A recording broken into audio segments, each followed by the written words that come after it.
Bihari.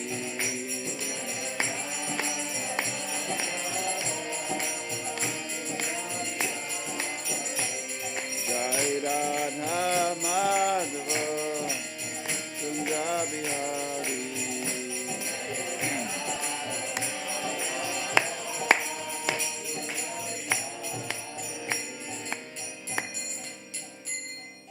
Jai Om Vishnu Pada Paramahamsa Parivraja Acharya Astottara Sata Sri Simadis Divine Grace A.C. Bhaktivedanta Swami Srila Prabhupada Ki Jai.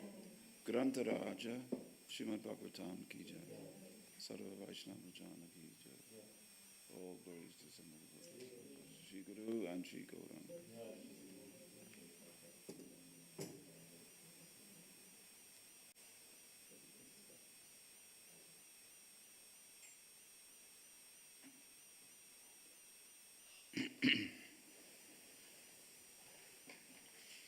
Hare Krishna.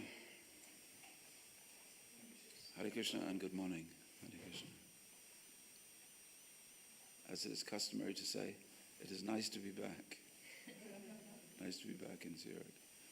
I came into the temple room this morning and I looked at the gates and I thought, are they new gates? It was as if I'd never seen them before. But they're old gates, am I right?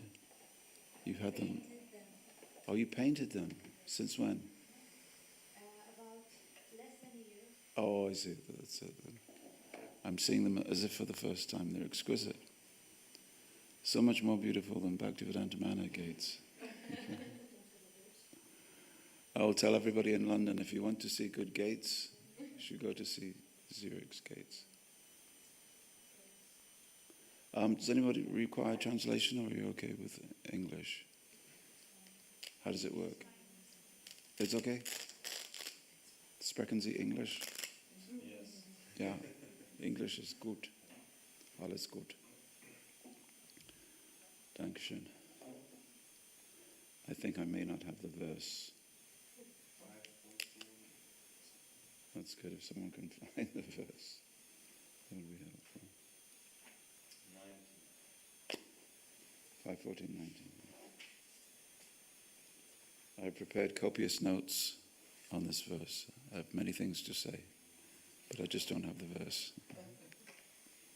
Thank you very much.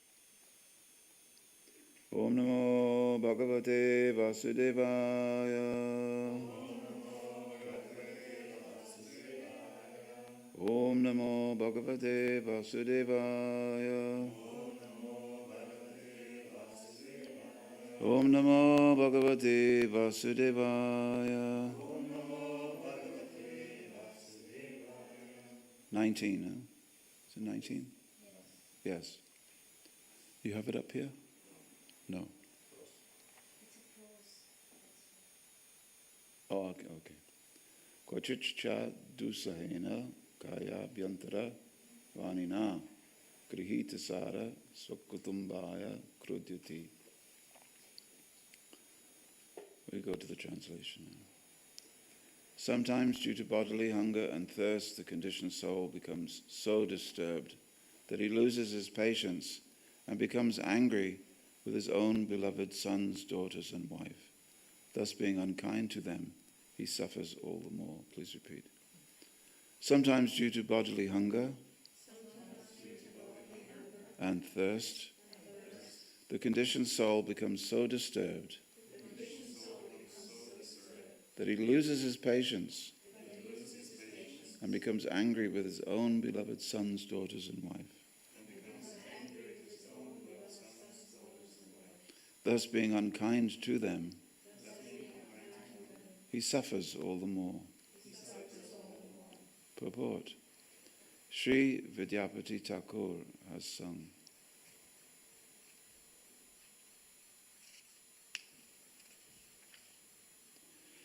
Tatala Saikate Varibindu Sam Sutamita Ramani Samaje. The happiness of family life is compared to a drop of water in the desert. No one can be happy in family life. According to the Vedic civilization, one cannot give up the responsibilities of family life But today, everyone is giving up family life by divorce. This is due to the miserable condition experienced in the family. Sometimes, due to misery, one becomes very hardened toward his affectionate sons, daughters, and wife. This is but part of the blazing fire of the forest of material life. Oma Jnana Timirandasya Jnananjana Shilakaya Chakshuru Militam Jena Tasmai Shri Gurave Namah. Why not? Why not? Vishtam Stapitam Dena Bhutale Swayam Rupagalam.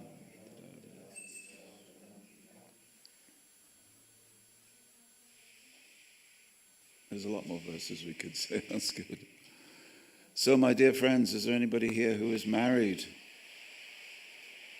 Then woe, woe, and thrice woe to you. Anybody who's hoping to be married? Anybody who is in white but not quite sure what's going to happen next?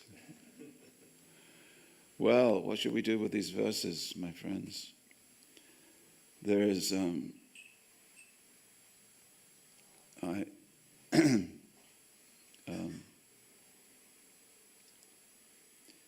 we have two ways of expressing ourselves to others. I call them the nurses and the surgeons. In life, when you go into hospital, you can be dealt with by a surgeon or you can be dealt with by a nurse. A nurse helps you to recover. So it's always very positive, optimistic. You're getting better. It's so good. I can see your improvement every day. Let me just fix this bandage. It's doing so well. Keep going, keep going, keep going. And a surgeon, he says, well, I'm afraid we've had to remove this bit. He may not even say, I'm afraid. He says, well, you're very sick. You may survive. You may not. That's a surgeon. He gives you the blunt truth. So you need a surgeon in order to know the actual truth of what's happening. But you need a nurse to recover. So in Srimad Bhagavatam, we get verses which are spoken by surgeons and verses which are spoken by nurses. The verses which are spoken by surgeons are verses like these. It's all bad. There's no hope. You'll never be happy. Even if you're married, life is a forest fire. Your children don't love you. Your wife doesn't love you. It's all terrible. And then you die. This is not what we speak as a nurse. This is what we speak as a surgeon. And sometimes that is required. And just consider the situation. You have a group of, let's say, can we call them a group of older men? They're sitting around a boy sage. And the object of the discussion is what to do at the time of death. So uppermost in their minds is the time of death. In just a few days, the person who is the main subject of these talks is going to die. Have you ever been with someone who's going to die? Ever been at the bedside of someone who's going to die? You speak whatever is necessary. So there's two ways that you can speak. You can speak asking the person to look back over their life. You did so much. You were so kind. You were so good. Everybody forgives you. No, you never did anything wrong. Or, if you're a spiritualist, you can break that person's attachment, lingering, remaining attachment to this world. And then you tell them, this world is all mirage. It's all a blazing forest fire. You thought you were going to be happy here. The truth is that you can't be happy. It's the material world, because you're not matter, you're spirit. And in those final moments before the person dies, you've broken that attachment. This is not something that you would say during someone's wedding. Okay? Sometimes I'm a wedding priest. I've done maybe 600 weddings in my life. Okay? My job as a wedding priest is to be effusive with the joy of marriage. I've been married for 43 years. I've got a lot to tell you about the joys of marriage. However, catch me in the right moment, and I can also tell you about the inevitable consequences of trying to find happiness in that way. Because whichever ashram you're in, if you're looking for material happiness, it is a mirage and you won't be able to find it. As soon as you walk towards it, it'll start receding into the distance. You'll never quite catch it. Even as devotees, we think, well, I'll be a devotee married person, and surely that's not a mirage. Surely that's not a forest. Surely that's different. It is different, but at the same time, the remaining truth is there. So on someone's wedding day, a sannyasi came. It might have been my wedding, actually. He said,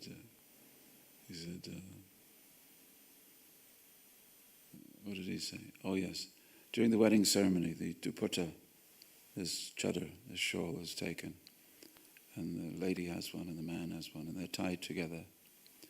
So the knot represents Vishnu. The knot represents the Lord, because the Lord is keeping the man and the woman together in marriage. So the knot represents Vishnu.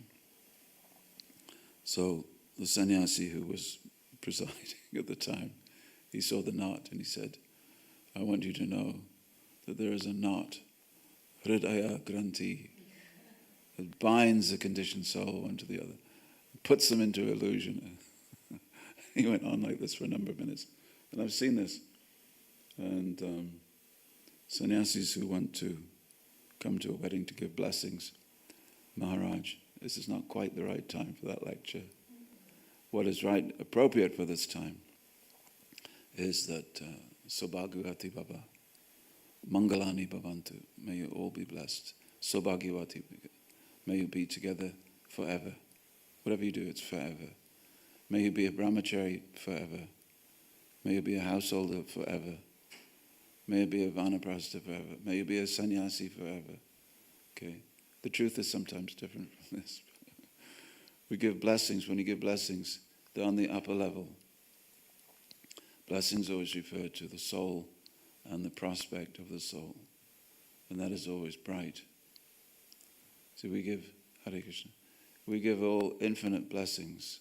And blessing always takes the best part of the person and the best part of the life to come. That's how you give a blessing.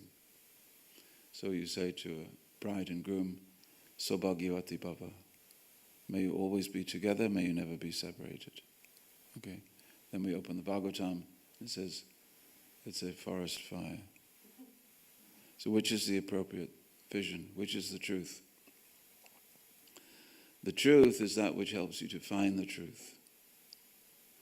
When I was a young man, I think I'd been a practicing devotee for about 6 weeks, something like that.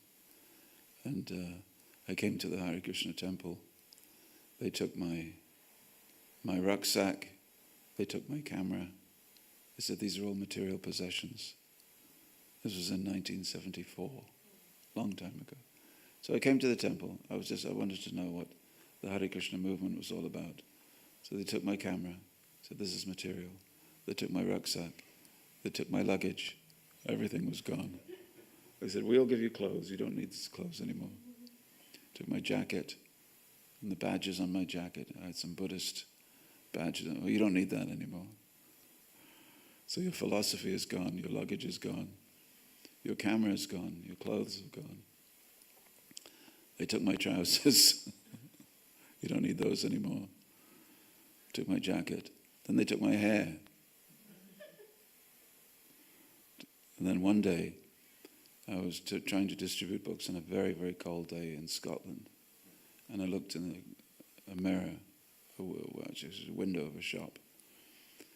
And I didn't see myself anymore. I saw someone dressed as somebody else.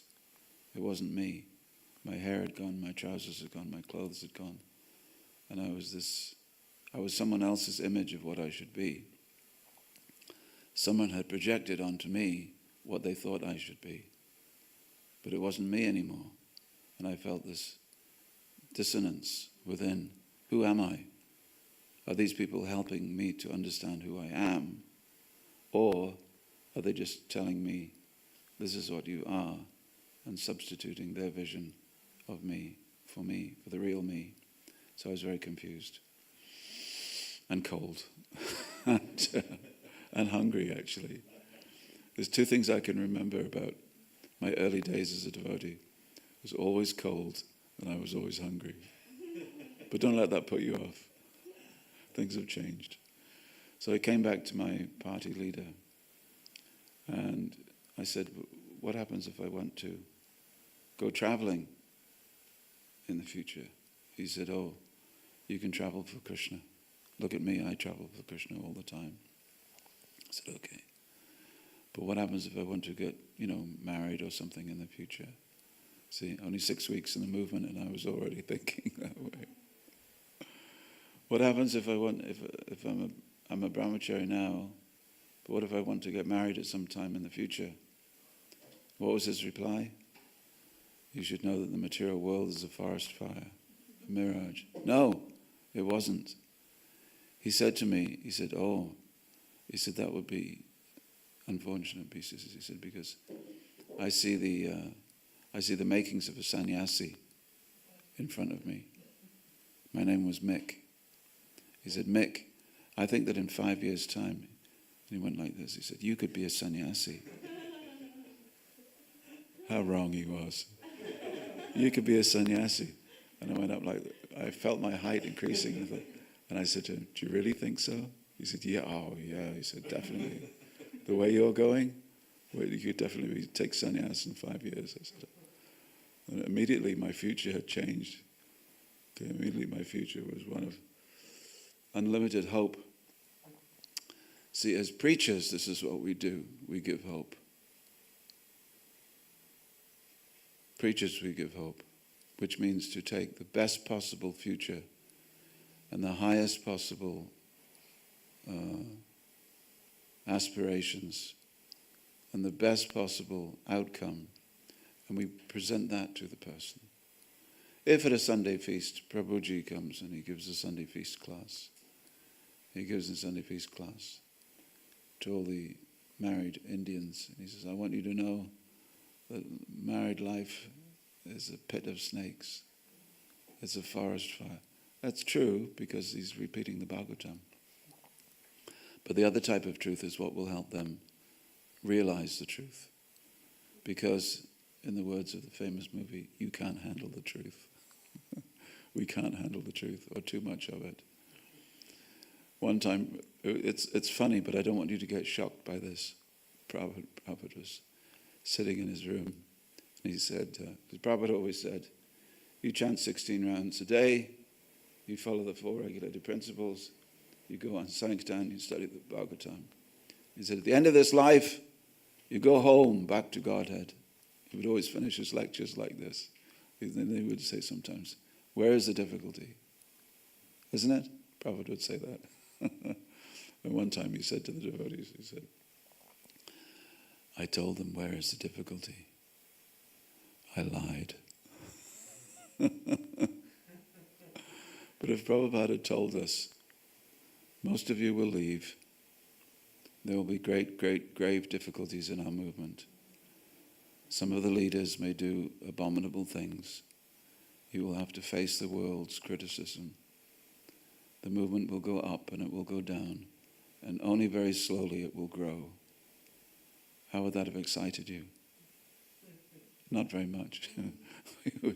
We would have had no one left. So there is truth of the surgeon and truth of the nurse. And the truth of the surgeon is, just like the surgeon came to me, I had cancer. The surgeon came to me, he said, if the cancer has spread all over your body, you have 18 months to live. That's all I can give you. And I was looking for the sort of, and? He said, and if it hasn't, then you won't. That's all I can say. So a surgeon is a mechanic. He's telling us this is the raw facts. But a nurse comes and says, "You're looking very better today. You're looking improved. I see you could be out of here in a very short time." So the nurse is the preacher. Preacher is like a nurse. Preacher gives us the best possible vision of ourselves, the best possible outcome. And the surgeon gives us the bad news. A doctor is somewhere in between. A doctor will give you the bad news, but couched in euphemism. You know this word? Euphemism? Euphemism is where I tell you that,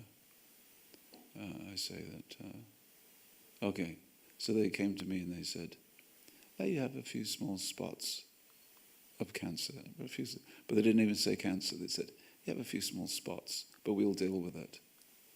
Okay, that's the doctor. The surgeon has another. So which version would you like? So when we say as devotees, "I want the truth. I want my temple president to tell me the truth." Temple president is, what is he? A preacher or a surgeon? A nurse or a surgeon? Yeah, a preacher. He wants to inspire you. Inspiration is important. Inspiration means temple president always tries to remind someone of their existence as a spiritual being on the highest possible spiritual plane. Like Prabhupada said, "I see all my boys and girls very happy, just like they have come from Vaikuntha. They're dancing in ecstasy." Prabhupada was always attribute the highest possible motive to everything, because that is inspirational. And a leader is meant to also give courage, because spiritual life involves fear. Fear. Why is there fear in spiritual life? There's great fear in spiritual life. Why? Because I may not make it. I may not make it. I'm not much of a devotee. I may not make it. I know where I have to be. I know where I am now, kind of. I know where I would like to be. But for me to take the next step in my spiritual life, I have to give up something. It's usually what it involves. What do you have to give up? You can go through anyone who's made any advancement in spiritual life and ask them, "How did you make the next step in your spiritual life?" I had to give up something. Sometimes it's very gross. So in the beginning, people say, they come 4 weeks after coming here to the Zurich temple, they come and they say, "I haven't eaten onions for 2 weeks." Then what do you say to them? You say, "Wow, that's amazing." It's not amazing. What's so amazing about that? Then you tell them, "Well, you should see what I gave up to become a devotee." No, you don't say that. You say, "That's amazing. That's fantastic. You're really, really, really doing well." Because only if you say that will a person be able to take the next step. I mean, don't overdo it. I came to the temple and they said, "What do you do?" I was only 17. I said, "What do I do?" I was at school. I said, "What do you do?" "Well, I like art." The devotee ran down the corridor shouting out, "He's an artist! He's an artist!" Immediately they said, "Can you paint some signs? Can you paint Krishna for us?" I said, whoa. And he said, "I liked art." But devotees have this boundless enthusiasm, and that's why we like to be with devotees. But because there's fear, we need to know how to take the next step. So taking the next step means that sometimes you will be presented with the unfortunate consequences of remaining attached to what you're attached to. Like Shamsundar, he was carving Jagannath. First Jagannath in, was it America he was carving, or was it London? Maybe it was the London Jagannath. He was carving Jagannath, and he was still smoking.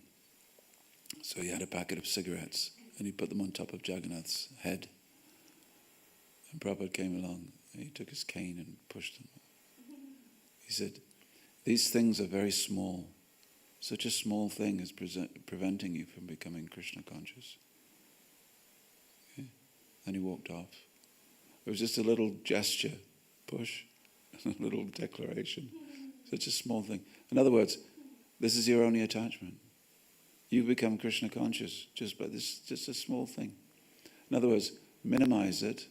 You know, the deities weren't installed; he was still carving them, so uninstalled. So a block of wood, basically, in the shape of the Jagannath you hope to install. So he pushed them off, and he said, "Such a small thing."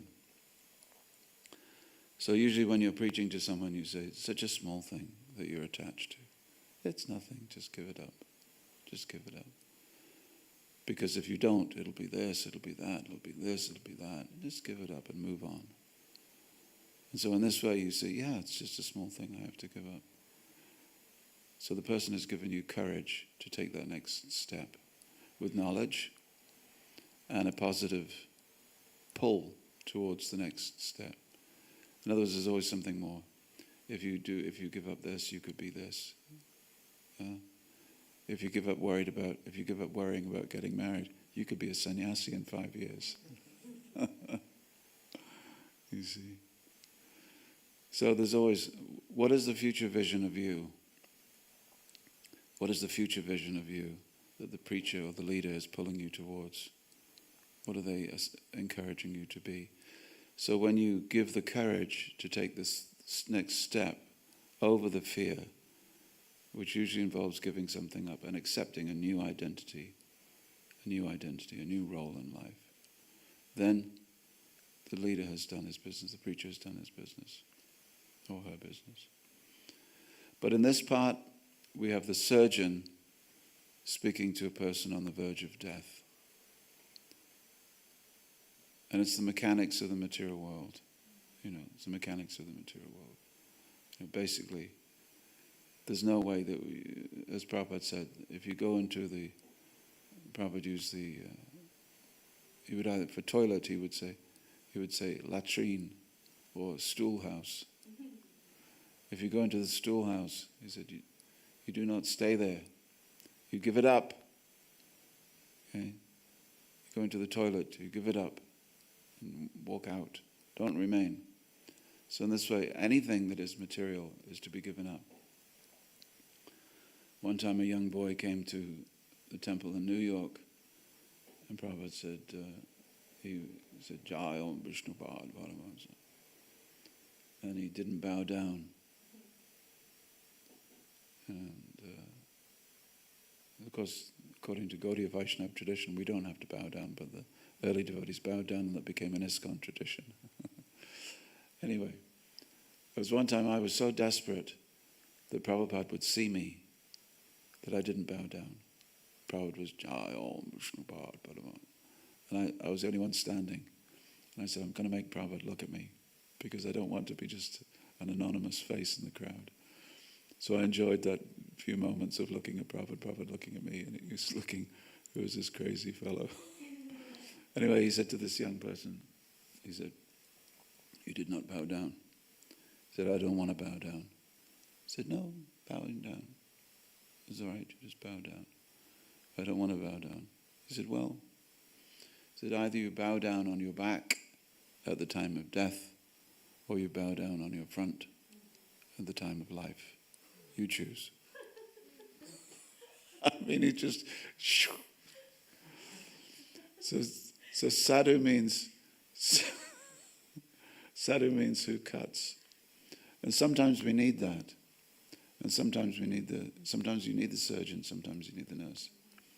Prabhupada said that the sadhu, his words cut, but they cut the attachment that you have. One name for Lord Chaitanya is Shlata Sandhi.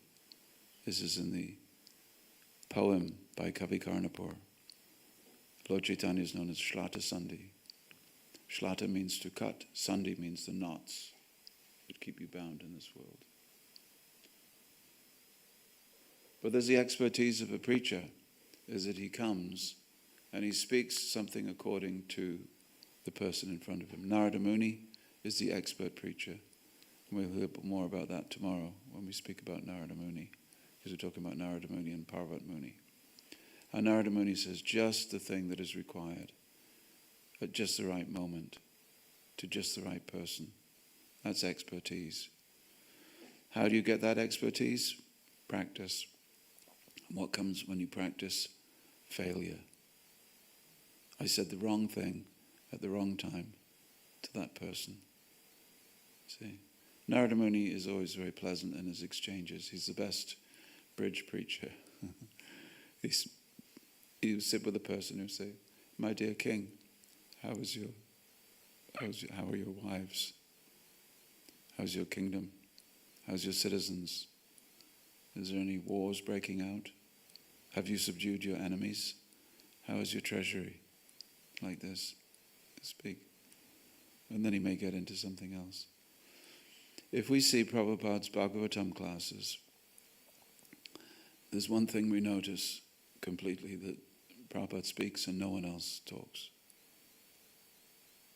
Ever. Sometimes the baby cries. Yeah. Sometimes Prabhupada comments, sometimes he doesn't. I was in a class once and Prabhupada left a long pause. He was speaking. It was complete silence. Every one of us was just straining to hear what Prabhupada was going to say next. A little child went, Prabhupada. And Prabhupada looked at the child and went, yes. But Prabhupada speaks, everybody listens, and there's questions. If you look at the collected conversations of Prabhupada, you'll find it's dramatically different. You find Prabhupada does most of the listening. So the conversations books, on the whole, is a good idea, but there's pages and pages and pages and pages of somebody else doing the talking. Politician, or a movie star, or a musician, or something like that. Prabhupada's listening. Then he waits for the right moment in the conversation where he feels that he's listened enough. How do you gauge that time in the conversation? It comes with practice. And then you speak. And if you speak at exactly the right time, they will then listen. Very interesting. If you try to speak immediately, they'll go, yes, but.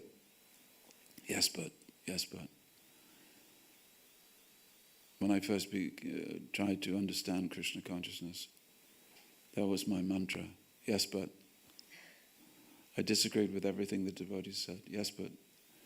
Or, you say that, but you haven't taken this into consideration. See, I was 17.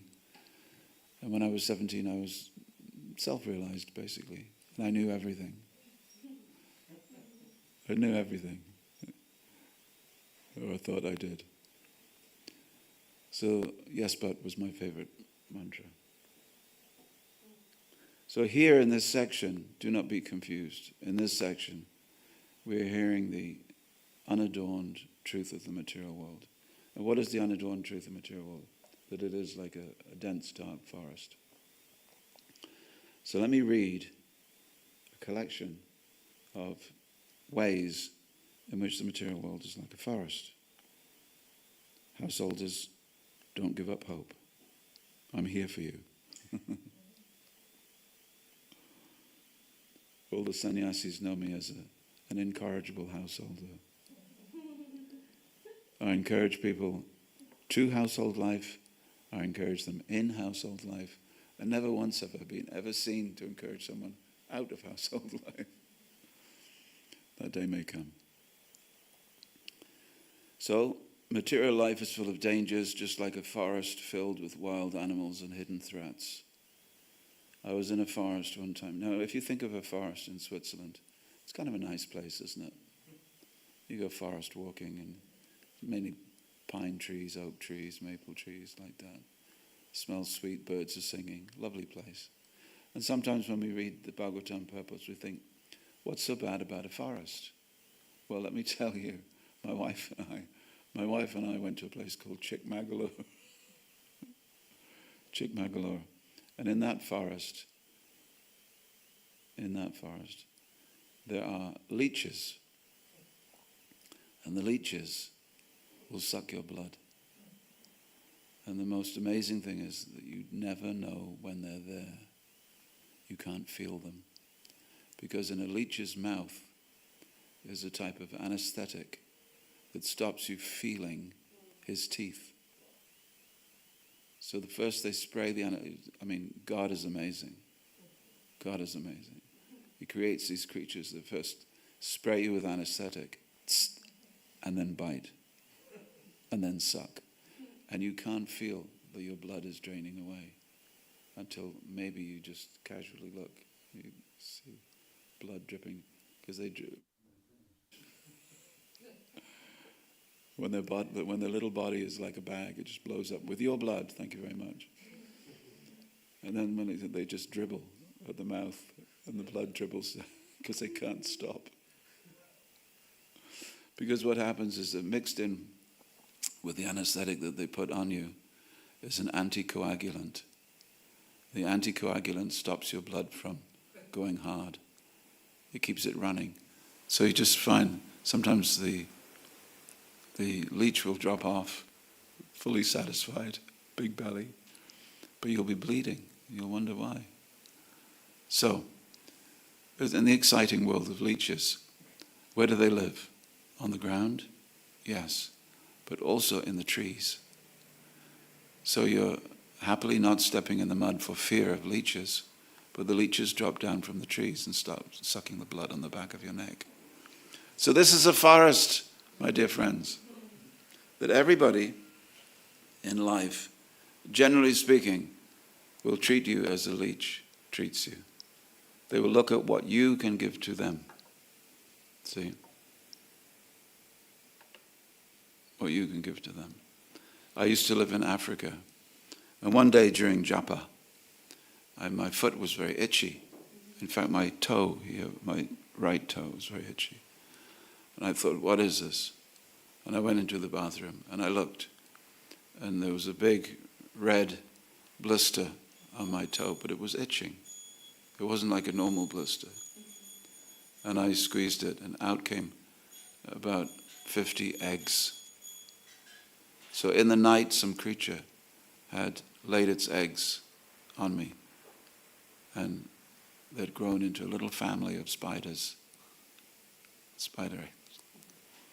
So, I'm a Prabhupada disciple. I shouldn't be treated in this way. I should be surrounded by people who give me respect. And the spider thought, nah, I'm not interested in that. It's just a big warm toe. So in material life means that you will be treated as an object, not as a subject. You'll be treated how the person wants to see you.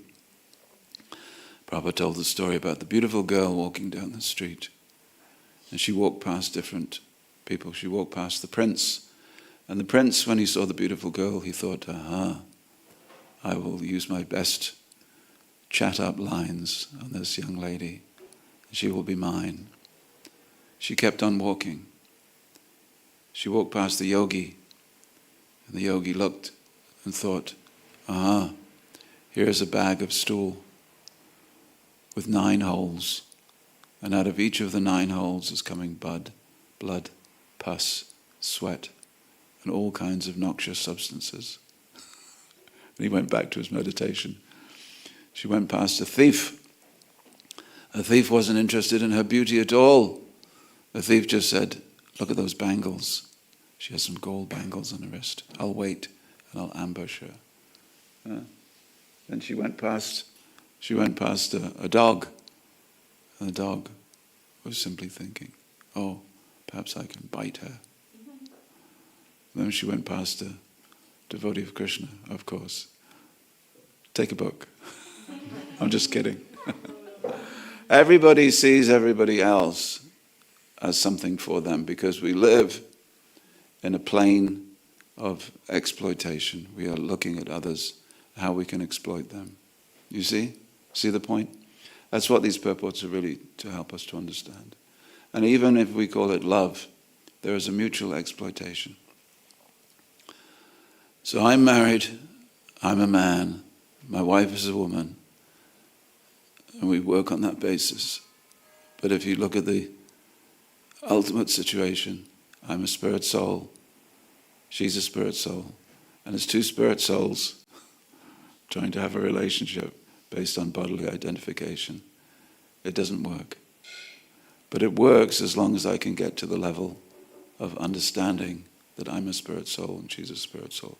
When you understand that, Grihastha life has done its job. You see. Now, should you become a Grihastha before you become a sannyasi? That's the question, isn't it? Should you go through Grihastha life before you become a sannyasi? What do the Vedas say? What do the Vedas actually say? You know what they say? It's two opinions. There's two great sages. One is called Bodhayana and one is called Yajnavalkya. Bodhayana says, yes, go through Grihastha life before you become a sannyasi. Yajnavalkya says, no, not necessary. So even the great sages of the Vedas, we're not just talking about any great sages who knew the Vedas, we're talking about the great sages who revealed the Vedas from their mantra drashta. They saw the mantras of the Vedas. So we're talking here of differences of opinion. Because there's individuality in this process. So so there are no blanket verses, should I do this or should I do that? What is right for you at this particular? Because this may be your first life as a devotee. This may be your 31st life as a devotee. So everyone has a different level of capacity. So, don't be scared by these verses, but at the same time, don't treat them as if you don't need them. That's the point. We need everything in the Bhagavatam, just not all on the same day, perhaps. You need the medicine, but you still need to have your breakfast. Okay. So, how long do we have? Another 10 minutes? Okay. I'm getting into this now. So, I just saw a newspaper story. This young lady, beautiful young lady, beautiful young Californian lady. She'd married a man. She was 23. And she'd married a man who was 91. Why?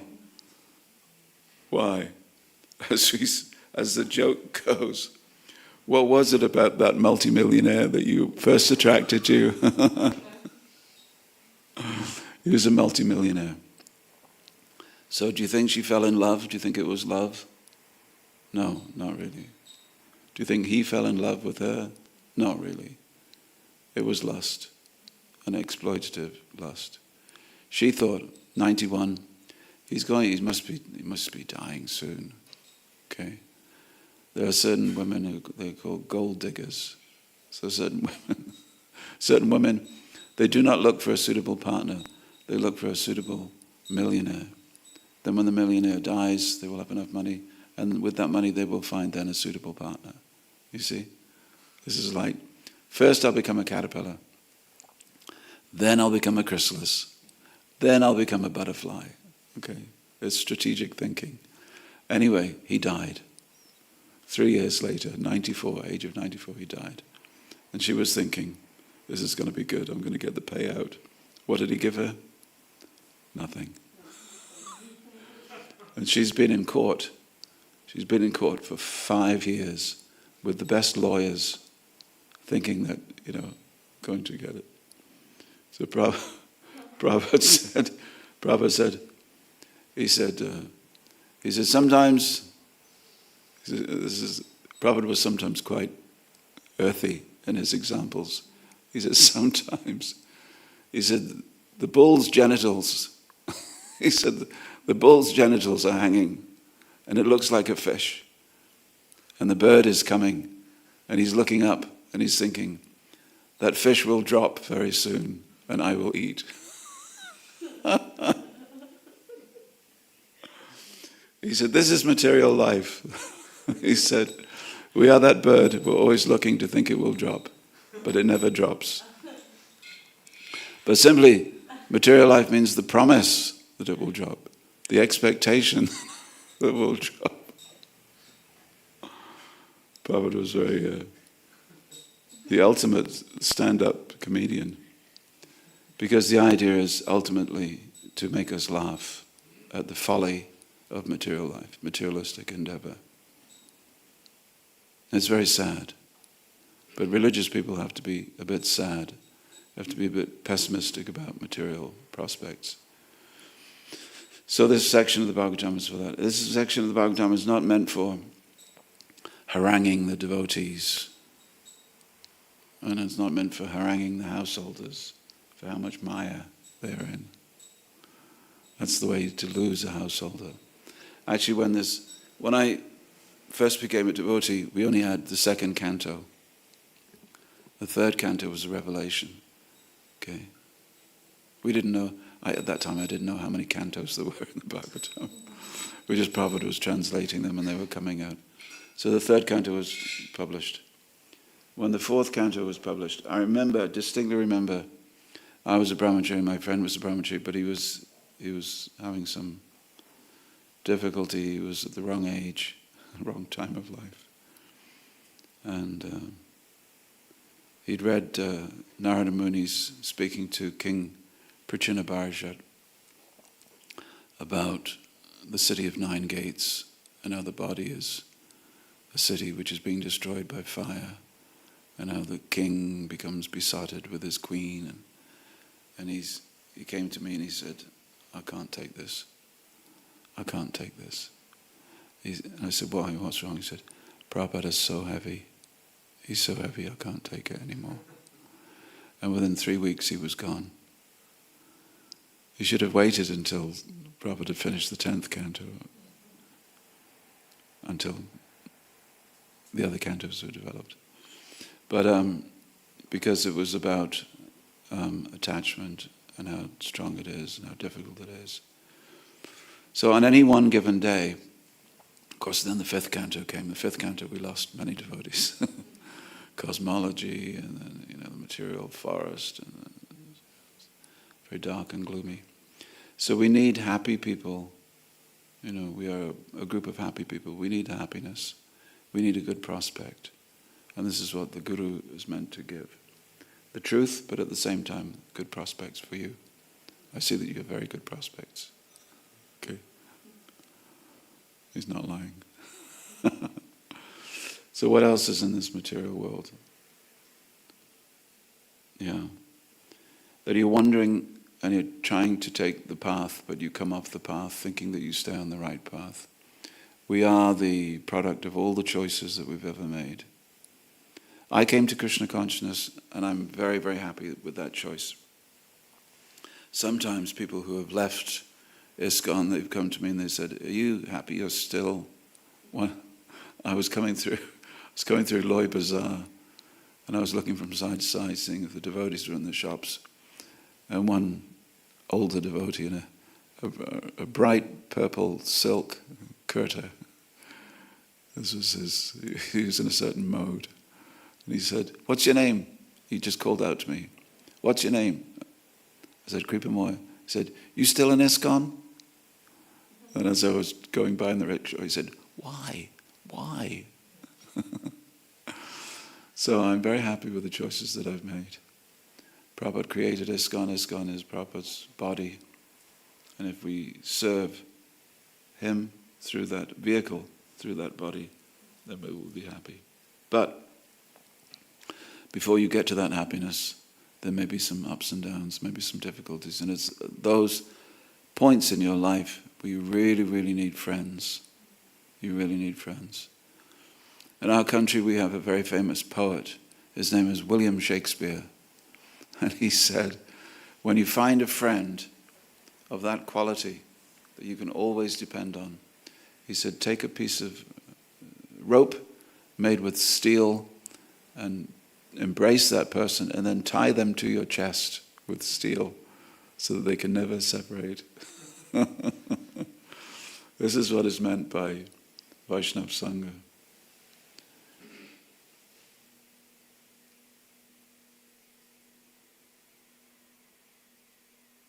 We've done the wild animals.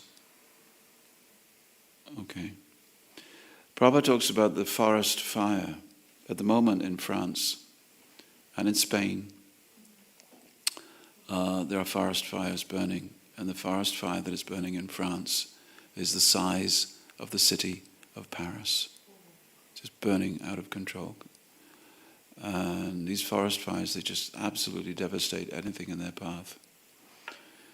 Our devotees had a community north of Vancouver, and it was built in the middle of a forest. And they built the houses of wood.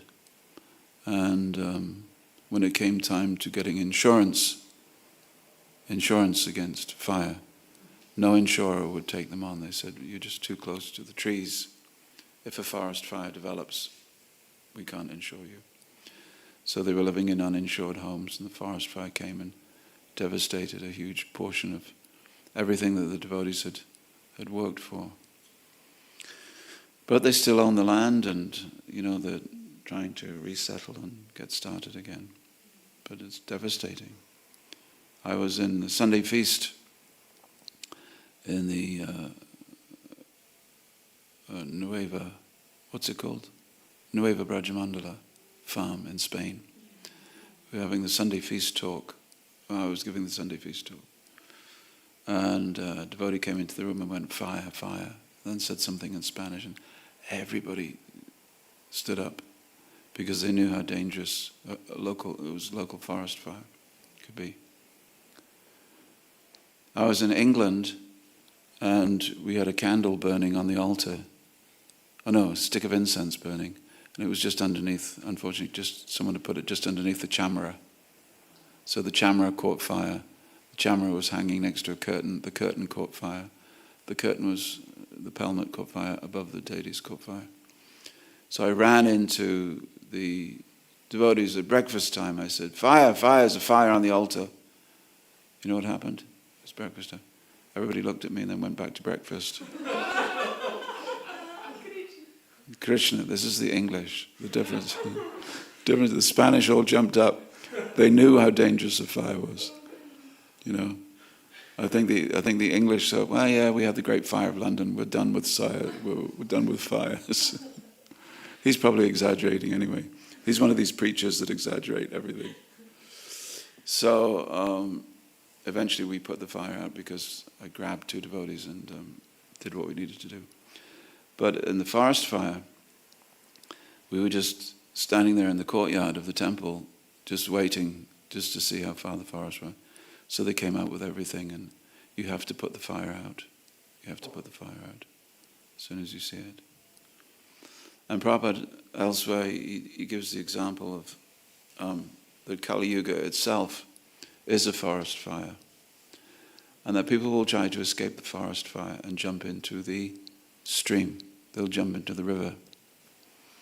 So, but unfortunately, in Kali Yuga, the river is only a few inches deep. So you jump in. It's not enough to put the fire out, not enough to protect you, and you'll bang your head on the rock. So he said, what is the forest fire? Forest fire is material life. What is the water? He said, it's the soothing waters of the sadhus' company. The gurus and sadhus, they give relief from the forest fire. He said, but in Kali Yuga, you jump into those waters and they will just be insufficiently deep to be able to put out the fire that's burning on your back or protect you. So sadhus are required, and sadhus, well, we need to tell the truth at some stage. It is no good being a sadhu who says, there is no forest fire. It's all in your mind. Surrender to me and I will touch your third eye and I will give you the ultimate divine white light experience, which most are doing. As Prabhupada said, it is water that has bathed a pig. That is what they're giving you to drink. Water that has bathed a pig, or hogwash. So we must be very careful. We have to, at some stage, give the truth, but we have to choose carefully when and what time. And is it appropriate in this particular session? To speak appropriately, that is the business of a preacher. However, you can never flinch from giving the truth. That must be there. I just want to close with this dialogue that took place between Narada Muni and King Uttanapad. Narada Muni's already met with Dhruva in the forest. He's given him the mantra, Om Namo Bhagavate Vasudevaya. Dhruva's already on the way to success. But the king is really worried. So Narada Muni goes to the king and he says, your face appears to be withering up. No, he probably said something before. So it is not that when you get a Sunday feast guest, you say to them, your face seems to be withering up. You look like you've been thinking of something for a very long time. Why is that? Have you been hampered in following your path of religious rites, economic development, and sense gratification? The king replied, O best of the Brahmins, I am very much addicted to my wife. And I am so fallen that I've abandoned all merciful behavior, even to my son, who is only 5 years old. I have banished him and his mother, even though he is a great soul and a great devotee. So here's the confession. King Uttanapad was so attached to his wife that addiction caused him to be cruel. Because where there's addiction, there is frustration. Where there's frustration, there's anger. So it means I'm desperately trying to exploit this resource in order to be happy. Not finding that happiness because there's no satisfaction there, I become angry. And in that anger, I turn that anger towards my son. The face of my son was just like a lotus flower. I'm thinking of his precarious condition. He's unprotected and he might be very hungry. He might have lain down somewhere in the forest and the wolves might have attacked him to eat his body. So now in the cold light of day, when the attachment to his wife is viewed for what it is, he's able to see. Just see how I was conquered by my wife. Just imagine my cruelty. Out of love and affection, the boy was trying to get on my lap, but I didn't receive him, nor did I even pat him for a moment. Just imagine how hard-hearted I am. So here's a king. Now a king has not one wife, but several. Okay. But it doesn't change the fact of the matter, is that no wife, even a different wife, on every night can satisfy lust. Lust is like a fire, and when the senses touch the objects of the senses, that is like pouring ghee on the fire. The fire goes down for a little bit, and then boom, as every one who does fire gas knows. You put too much ghee on a fire, you think it's gone out, and then whoosh, and it comes up. So here we see that there's regret. There's sense gratification followed by regret. Sense gratification followed by regret, followed by torment, followed by addiction, followed by downfall, followed by Narada Muni picking someone up, or a preacher picking someone up. Then there will be some understanding. I have to change the way I live. I have to change the way I live. And so people come to us. There was a very famous pop singer in England. Not the Beatles, someone else. Famous pop singer. And his son came to the temple because his son, we later found out, had a drug problem. But he'd been in the temple for about a month. And nice boy. And but he was the son of, because he was the son of someone famous and rich, he had some of the problems of children when they have rich and famous parents, overindulged. And so after a month, I was the bhakti leader at the time, and together with my wife were the bhakti leaders. So he just left a letter that he was writing out on the table. So I just wanted to see, so who's this? Who's writing? What are they writing? He'd written a letter to his father, but it was unfinished. He said, Dear Father, I'm doing very well at the Hare Krishna ashram. I'm enjoying it. It's nice. I'm getting up early and I'm keeping good habits, not smoking anything, not drinking anything. I shouldn't be. I just want to say that after another month, I think I'll be ready to come home. So his vision of the Hare Krishna ashram was a place where he could recover. And he could recover in order to go back out and try it again. See, sometimes if you enjoy the material world in the mode of ignorance, you suffer. If you enjoy the material world in the mode of passion, you suffer a little bit. If you enjoy the material world in the mode of goodness, you may not suffer so much. You see. So sometimes people treat the Hare Krishna movement as a way to go from enjoying the world in the mode of ignorance to the mode of passion to the mode of goodness. You see. We have many people come to our temple, many of them from the Indian background, very much in the mode of goodness. And going to the temple is another form of enjoyment. Come to the temple, the mode of enjoyment. I stand in front of Krishna and I ask Krishna, either please give me a beautiful wife, or please make my wife more easy to deal with, or my dear Lord Krishna, please help my business, or my wife, we have no children, please give us a child. In other words, I'm asking Krishna for something to enjoy the material world, albeit in the mode of goodness, but I'm still asking Krishna for something. See? So what does Prabhupada say? He said, yes, that's all right, but Krishna, if you are a devotee, Krishna may not give you everything that you want. And he will never give you something that you want if that something will not help you in bhakti. This is Krishna's mercy on you. You may get something, but it will help you in bhakti. You see? See the point? See the point? So, my dear Lord Krishna, I want to be a very famous preacher. Yes, I'll give you the strength to be a preacher, but no one will like you. I want to be very rich so that I can spend money for Krishna. Yes, I know what you'll do with the money, so I'll give you a little bit, just enough, but you'll have to work for the rest, you see. So in this way we are protected. Okay, I think I better finish here.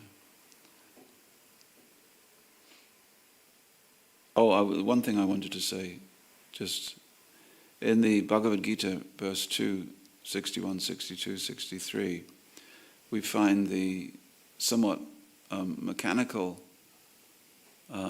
chain of events that leads to us becoming entangled and ultimately addicted in the world. That we have contemplation on the objects of the senses, leads to attachment, leads to bewilderment, or leads to anger, bewilderment, loss of intelligence, and we spiral downwards, pranashati. And for the devotee, we just have to do the opposite. I was with, Gaura Gopal from Bombay, from Chowpatty, and he gave a nice thing in a talk. He said that devotees, he said first there is vidya, or knowledge. We have to look at every situation with knowledge. And if you don't have knowledge, find someone who can help you to give you knowledge. Then comes vinaya, to behave properly, follow moral principles. Then vivek, discrimination as to what I should do next. Then will come vairagya, or detachment. So it seems that devotees have to do the opposite that Bhagavad Gita says is the cause of downfall, so that we will do upfall. We won't have downfall, but upfall. Ultimately, Prabhupada says, so I'm usually my slot as a preacher is dealing with people who are just sort of coming. So they sometimes say, there's a lot of rules, isn't there? A lot of rules that you people follow. And I said, well, let me tell you the story of my friend who was in an airplane and he's in this airplane. And the captain said there's going to be turbulence. Everybody should have their seatbelt on. Now, if the captain tells you put your seatbelt on, you should put your seatbelt on. You can't at that point saying, no one can tell me what to do. I'm an independent individual. I'll make my own choice. The plane fell 1,000 feet. And those passengers that did not have their safety belt on, they hit the roof, of course, and they sustained injuries. Rules are just for your safety. Now, yesterday I was on the plane here coming, and there was 3 announcements were made. Today we have some travelers who have a very serious peanut allergy. Please don't consume peanuts. 3 times it was mentioned. Halfway through the flight, the man next to me started eating a bag of peanuts. Because he'd had his AirPods in, he couldn't hear. He wasn't listening to the safety announcements 3 times. So I said, excuse me. And I proceeded to tell him the extra rule. There's now an extra rule on this flight. And at first he wasn't very, because nobody likes someone to tell them rules, do they? Now we have an extra rule. Today is Ekadashi. No, I didn't know. You shouldn't tell me. Oh, Prabhu, today's Chaturmasya. No. So I told, in the middle of his peanuts, I told him. I said this. So I could see his mind working. I don't like what he's telling me. I don't want to stop eating, but maybe I should. Maybe I'll cause an incident. The plane hasn't landed yet. I don't want to be responsible for killing someone. It's the best thing for me to do. And then he said, thank you, and put his peanuts away. So this is what we have to adjust to. The rules are for our own safety on this long flight back to Vaikuntha, long flight back to Godhead. And they help us proceed to the next level. So the next level is there waiting for us. What is the next level for me? Well, you have to find some trusted preachers, some trusted friends that will help you. Ultimately, Prabhupada says, he says that you have to tolerate and absorb yourself in spiritual energy. What does he say?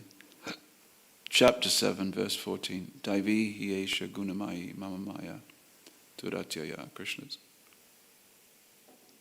It's my energy. It says the divine energy of mine, 3 modes, difficult to overcome. Difficult for me, difficult for you, and you, and you. And how do I know these things? Do I know you at all? No. But we know, predictable, that if it's difficult for people in London, it's difficult for people in Zurich. Why? Because it's difficult for people in the material world. But those who have surrendered unto me can easily cross beyond it. Easily cross beyond it. Surrender to Krishna means what? It means doing those things that he wishes, and don't doing them. Anukul and pratikul. And don't do those things that Krishna does not want. It means seeing this world around you, not from my point of view, but from Krishna's point of view.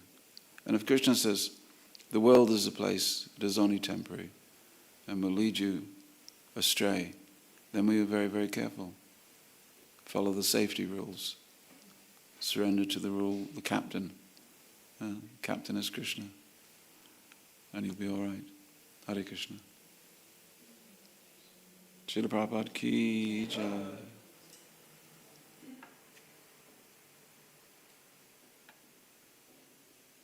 And my best blessings to get through all these purports without losing any devotees.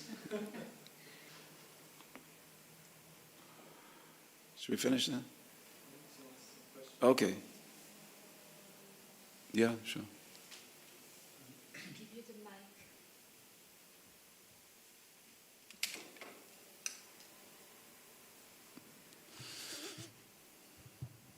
Thank you. My question would be, I was just reminded of, or I'd like to know from you, I'm interested to know from you, as a preacher, this incident of the vaccines that has very much divided our community. As a preacher, you were mentioning, you use the truth to get to the truth, or say that.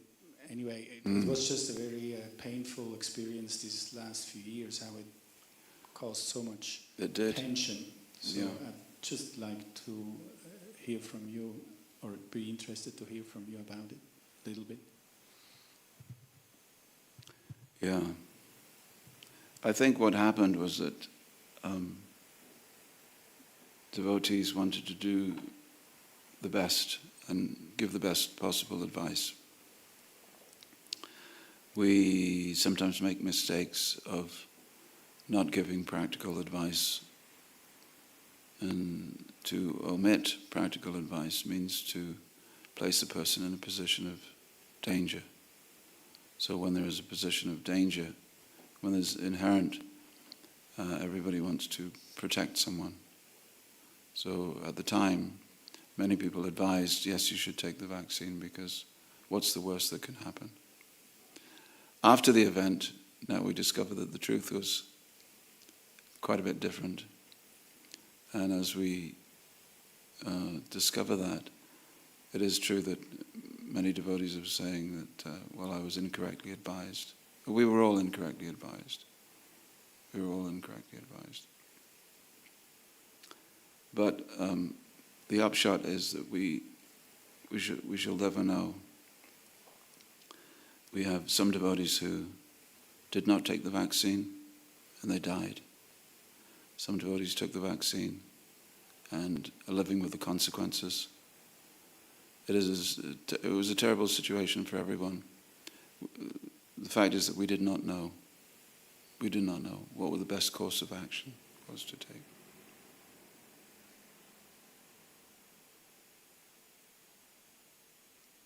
And in England, one of our devotees was patient number 6.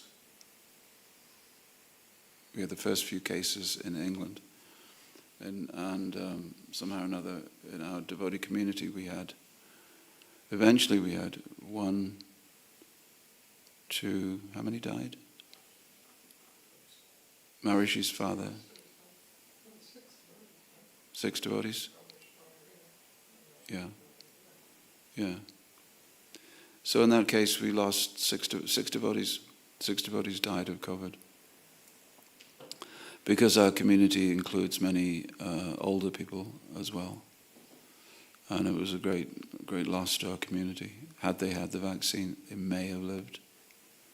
So when people started to become very, very sick, and it looked as if some of them may not recover, then I think that what happened, that was a tipping point at which the community leaders said, yes, of course, it would be irresponsible of us to not tell you to take, when there is a vaccine, you should take it. Now, later on, we have our leisure to investigate, isn't it? Whether it was the correct choice of action, but there are just sometimes when we don't know, and we give advice according to the best possible evidence. But we learn from that. Hare Krishna. So for us it was very, we didn't want more devotees to die. These were not just people that we didn't know, these were people that we knew very, very well.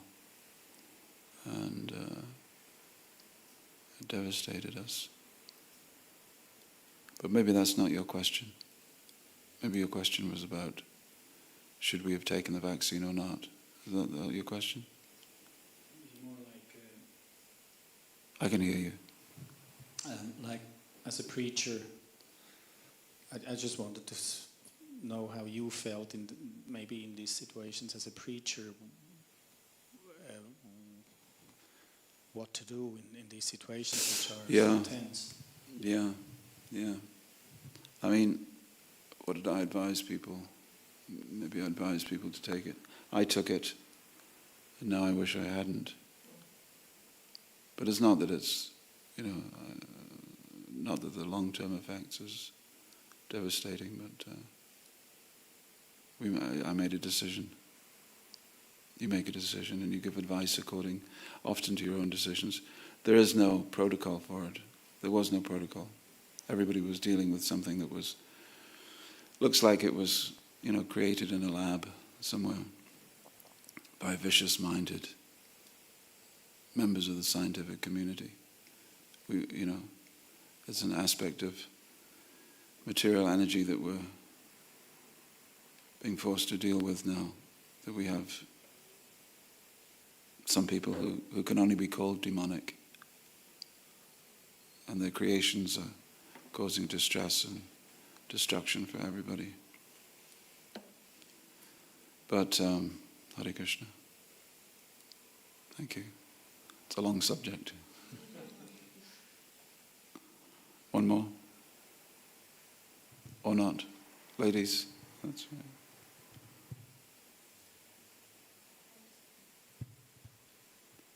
Yeah, breakfast is calling. I hear it. Come. Hare Krishna, Prabhu. Hare Krishna. Thank you so much for your lecture. You mentioned that if we see, then we regret, and then we see that I cannot move on in this way, how I'm living, and I have to change something. And the fact that many also devotee families are actually suffering a lot because we harm pain to each other, invokes that. But often I see that I have this, I see something is going wrong, but then I want to change and I don't have the strength. So what is the best way to... One aspect, when people ask me this question, one aspect is that if you make a choice as to your ashram, you should follow the rules of your ashram. Don't follow someone else's rules. If you're a sannyasi, live as a sannyasi. Don't try to live as a semi-sannyasi or a grihasta. If you're a brahmachari, live as a brahmachari. If you're a grihasta, live as a grihasta. There are set rules for everyone. It is not just the color of the dhoti, as we sometimes express it. Oh, such and such is in white. No, such and such is a snataka on his way to becoming a grihasta. There are rules. There's things that you do and things that you don't do. So the rules are that whatever ashram you're living in, you live according to the rules of that ashram. And you're to be judged not by any other devotee that you used to know, but by the rules of the ashram itself. And then you can find spiritual progress living according to those rules. So if you get married, don't try not to have children. If you're married, have children, because that goes as part of the deal. If you're a brahmachari, don't have children. Okay, you'll be surprised. People don't quite understand that. If you're a sannyasi, don't allow any woman to come close to you, either through service or do this or that. Prabhupada said these things. The difficulty comes now when we have gurus who are sannyasis, and instead of a sannyasi not having dhanam, janam and sundarim, the guru will have dhanam, wealth, janam, followers, and sundarim, beautiful ladies. So we keep, in ISKCON, we keep being surprised. Oh, such and such a Swami has. I wonder what went wrong. Well, who was cooking for him? Who was cleaning him for him? Who was doing this and that? Who was serving him? So you have to look at these things. We have it in black and white from Prabhupada. We just have to follow that. So there's an ashram for everyone. Ashram means that which gives you shelter, ashraya. So where is your shelter? And according to where you find your shelter, like Gajendra, when he was being chewed by the crocodile, his place was not the water. And Prabhupada comments that everyone has to find their appropriate shelter. And that's my medicine. My ashram is my medicine, not your medicine.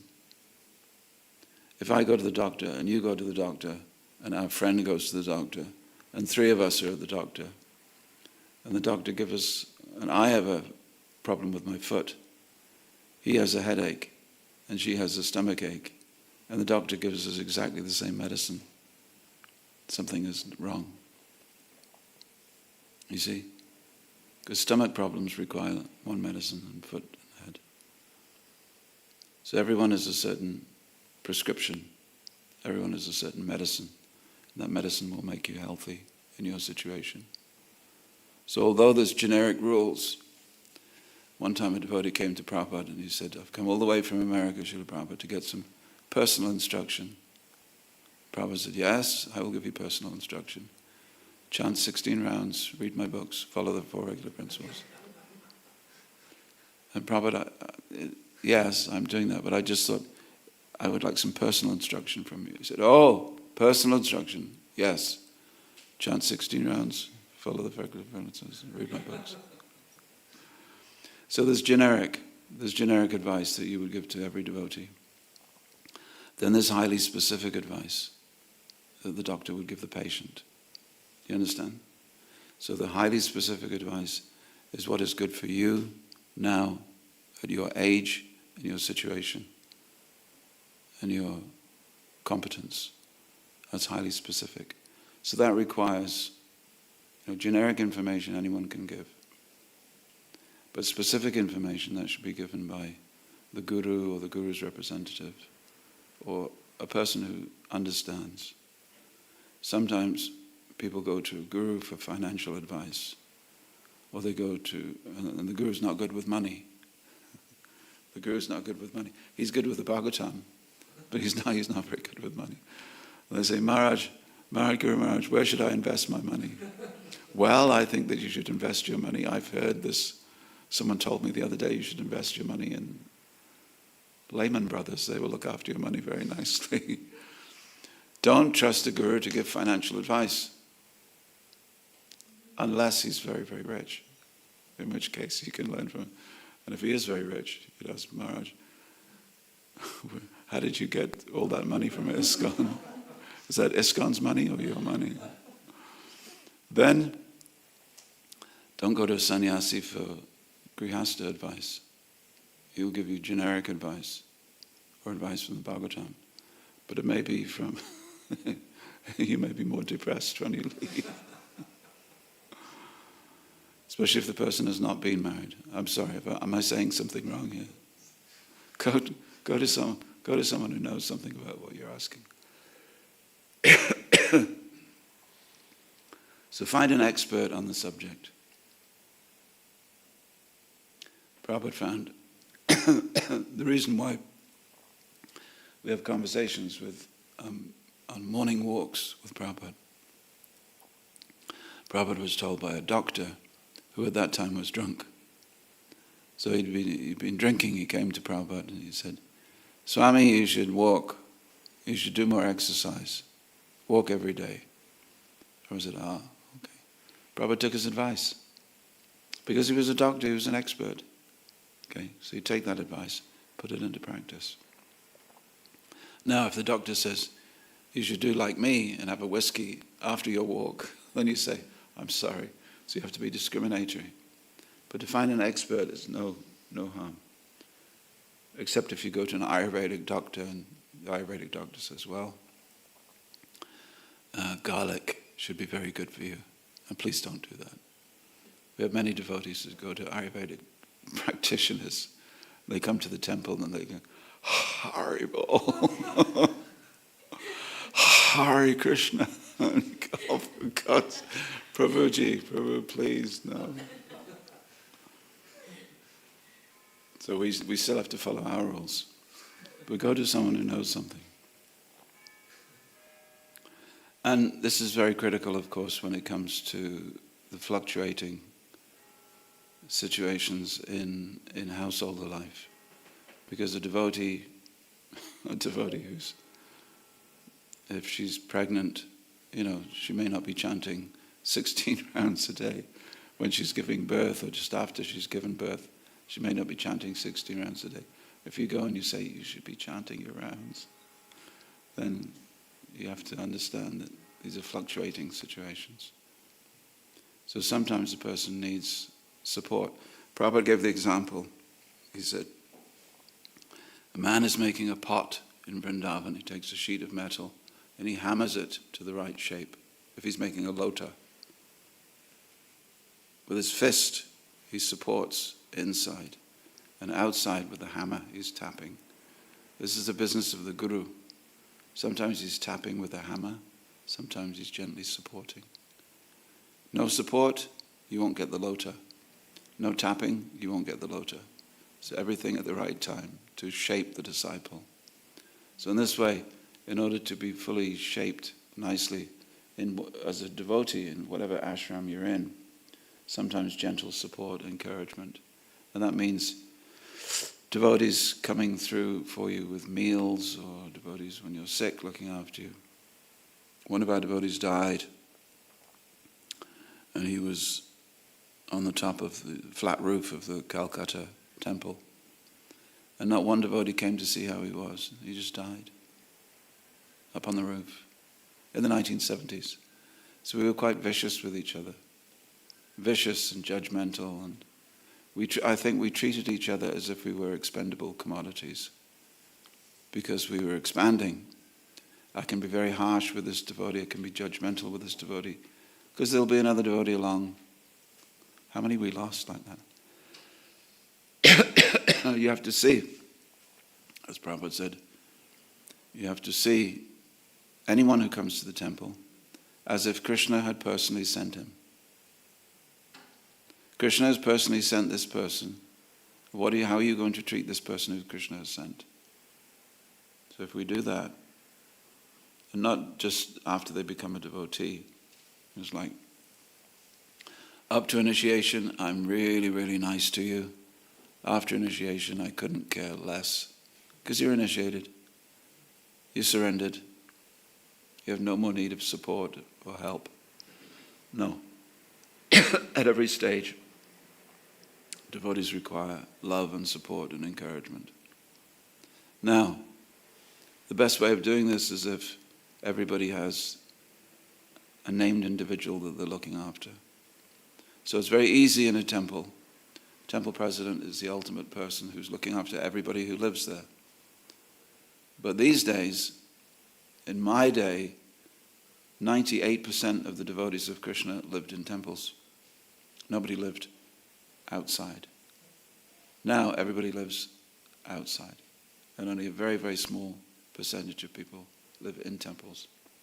So that means the temple president has to be both caretaker of the devotees inside and the devotees in the community. Or, if he's not, then he appoints someone to do that. Because if no one's looking after you, there's a lot of competition now. There's a lot of gurus from other organizations, from other sampradayas. I'm sure Zurich is like London. We have this guru, that Maharaj, this Maharaj. They're all coming now. Everybody's coming now and saying, I can give you what they can't give you. And if you're a member of ISKCON for some time and you haven't been receiving that support, then you may think, let me try. Let me try someone else. At least they're small enough to care. So we find our devotees sometimes they leave, and when we ask them, why did you leave ISKCON, they say, because no one really cared about me. You see? So you have to know who's caring for you, who's encouraging you, who's guiding you, what ashram you're in, what's the next step, what you need to get to the next step, how to take it, when to take it. And all this needs planning, a system, logic, and it needs people to execute that plan. So we need breakfast. We need to know how to get to breakfast. We didn't know what was breakfast. But thank you very much for listening. I'm here for a few days. Hare Krishna. Srila Prabhupada ki. Grantaraj Srimad Bhagavatam ki jai.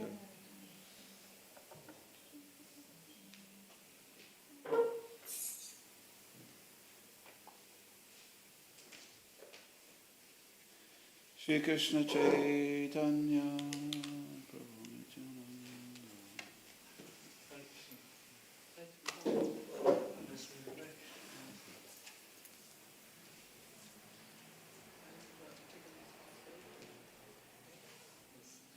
You stayed awake. You stayed awake. Got to sleep late last night.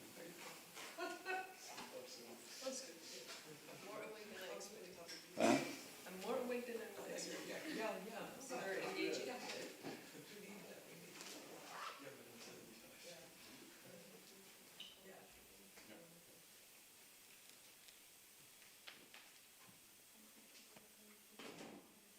Oh, yes, please. Yes, please.